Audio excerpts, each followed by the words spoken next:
Okay, boys and girls, this is episode 1 here. Close my door. Barbells and Bitcoin. My wife's listening to Christmas music. We got a brunch with my mom to go to pretty soon. This is like, at this point, I don't know, the 5th time maybe I've tried to record this. I'll tell you, okay, I understand why guys like Sam Selleck wear the mic on their hat, because anything here, you can't fucking hear the audio. It gets fucked up every time you move. And you certainly can't do the lifts. So anyway, Bitcoin and Barbells, episode 1. Went to a Christmas party last night, my wife's work party, talking to a bunch of boomers, and everywhere I go, everyone wants to talk about the podcast and Bitcoin and whatever. It's fine. I take some shit, like all you guys do. I'm not the only one. And so we started talking about pensions and housing and Bitcoin and problems that millennials and younger people are having. It was a good discussion. I want to tell you about it.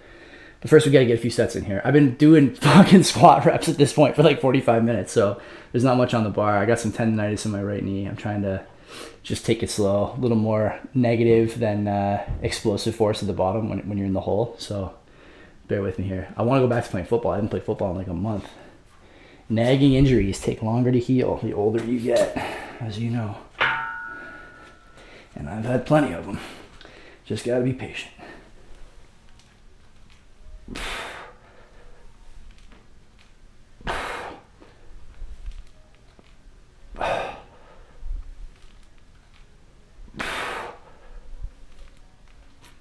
Oh, you really feel that tendon. It's my patella tendon in my right knee. Anyway, I catch my breath here. We're at this dinner and they're talking about pensions. And I have a pension. You guys may as well. A lot of people in Canada do. Not just a CPP, but you're like private or public, whatever. If you're a teacher, for example, you have the teacher's pension plan. It's not bad. Don't get me wrong. But one thing they were saying yesterday is that the pension plan is like this. It's like a incomparable asset to the people who have it. I'm going to put a little more weight on the bar, actually. It's like an incomparable asset to the people who have it. And I just don't agree. I think that's not right. Two or three reasons, easy ones, right? One is that the pensions don't keep up with inflation. Even if you're one of these people who has a pension index to inflation, the inflation number is fucking made up, so it doesn't matter. You think you're keeping up, or you did, because the difference between your pension was, 1%. The delta between actual inflation and what you were getting on your index was like 1%. Now it's like 10 or 15% probably in a lot of cases. That's one problem. And then the other problem is that, you don't get to pick what they do with the money, and you don't get to do what you want with the money either, right? If you're someone who gives it to a pension every 2 weeks, every pay period, it's 15% or 20%, who knows what it is, right? It's some significant number. It is for me. I'm sure it is for you. That money's gone. It's a black hole, right? It goes into equities. If you're in the Quebec pension plan, it goes into fucking FTX or some other fucking shit exchange and gets lost. And at the end of the day, you should be able to choose what you do with your money. Personally, that's my view. The pension is not democratic in any way. It's all, union-based, collectively bargained, blah, blah, blah. It's horseshit. It's a communist Ponzi. But anyway, so we were talking about this, and I said, look, the index is bullshit. It's bogus. I said, you're going to get the pension in nominal terms. So what are you going to get in real terms? Mike Campbell and I have talked about this on CBP. You're going to get some small percentage of the goods you could 20 years before with the same amount of money, as is the case and has been the case for a long time before this COVID inflationary surge that we saw, and probably will continue to see, given that the rate environment's, softening a little bit now in the States, and will soften here as well. 3% to new 2%, like they say. That's one problem. And then the other problem too is that people, and these guys didn't seem to understand this until I explained it for them. The pension is meant to help you live end of life because you no longer have a mortgage to pay on your home, right? This is interesting. Something we haven't talked about on CBP, but I will talk about with you guys as soon as I bang out another set here. Maybe just do a triple. I don't want to hurt myself. I had 255 on here earlier, or 245 I should say. And didn't feel great, but I'm a little warmer now, half an hour later. We'll see. Maybe I will, maybe I won't. Depends how much I want to show off here. Oh, that really hurts. You can get down into the rep, but the gap at the bottom when you're coming out of the hole. That's when you put a little pressure on your front tendon there, and anyway, story for another time. Got to get a PT on CBP to tell me how to heal my injuries. So anyway, I said this stuff about the pension, end of your working life, being able to pay for your home. And I said, look, if you consider that the pension is not going to be worth that much, that's a problem, right? Even if you do own your home outright. But the bigger problem is that people who are buying homes now are going to have a convergence of issues at the end of their working life. Number one, the pension's not going to be indexed to inflation. Those sweetheart pensions are done now in a lot of places, and they're going to be done everywhere in 10 years. Just too many retirees, not enough workers.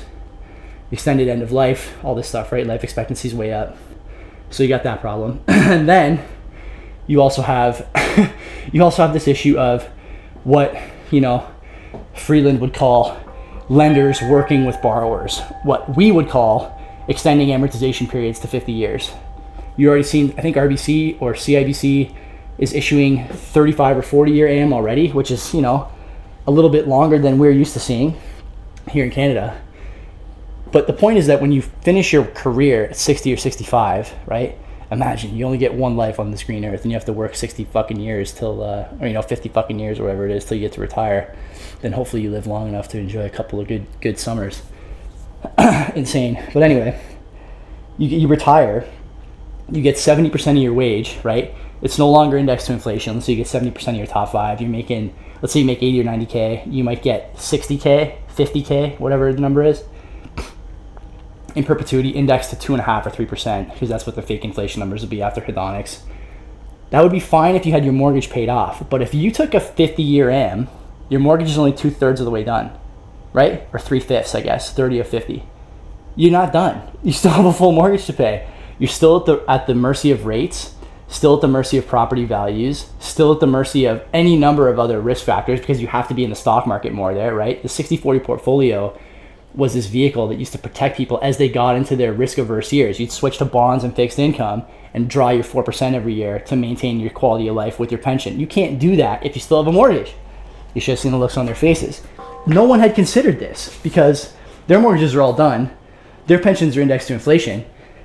And we're sitting around eating tomahawk steaks and lamb shanks for Christmas party, right? Bombing back red Lindor chocolates, which is the best color wrapper, by the way. Red Lindor Maximalist here. That's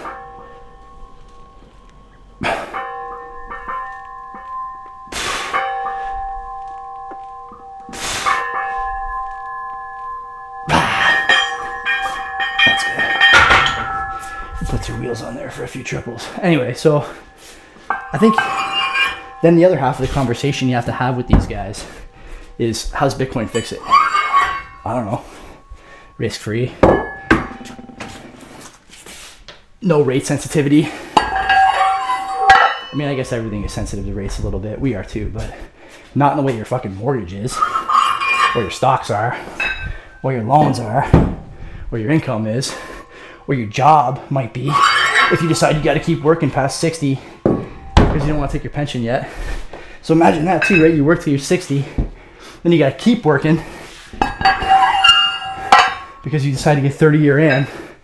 In the infinite wisdom of the banking sector, that was the best move, right? You go to CIBC or RBC and they tell you, this is the way, buddy, 30 years. Otherwise, you can't live. And you do it, you're fucked after that. So, good conversation with those guys that I had. It's always fun talking to boomers because they sort of are starting to see Bitcoin more and more. And they want to know what you saw or see, 5 years ago that they didn't and maybe don't now. But they got to engage with you in good faith. That's the only thing you need. These people are really nice. They're great people. Business owners, accountants, very sharp crowd. And it's fun to, by the way, spar with people who will push you and not really feel bad about trying to bury you in something you said that rubs them the wrong way or they think you have backwards. So that was fun. Talked a bit about family formation too. Family formation is an interesting one for me. We talk about that on CBP a lot, but I think about it quite a bit. Like, we don't have kids. I'd like to have kids in the next year or so, but one of the things I think about a lot is like how many people are not in a good financial situation, like, my wife and I, who want to have kids or good people who would help with some of the broader problems we're having with, like, I don't know, modeling in the youth, right? Modeling in young people, like having a quality kid in a classroom really helps other kids. If you've ever coached, you know that. If you've ever been in the classroom, you know that. It's just like observable human behavior. Kids and other people like to model a strong sort of leader, out the alpha of the pack, right? In kind of Stone Age terms. And so you need those kind of kids. How many of those kids are not being born because they don't have silver spoons, right? That's really what it takes in a lot of ways now to have a kid. And so it's interesting stuff. I'm not going to go 15 more minutes with this video like I did the first like 4 times because I do have shit to do. I have to have a shower. I'm kind of pushing the limits here. I don't know what time it is. 11:45. Yeah, I got our reservations in 45 minutes. Let's get 3 out on 2 wheels here. See what the knees got in it. And then spend the rest of the day regretting it. Like a true millennial. Lightweight, baby! I love that guy. This is good. You gotta get to the ground, right? Get in the hole, Neil deGrasse Tyson, and then get out and enjoy your day. Have a nice chicken and waffle breakfast.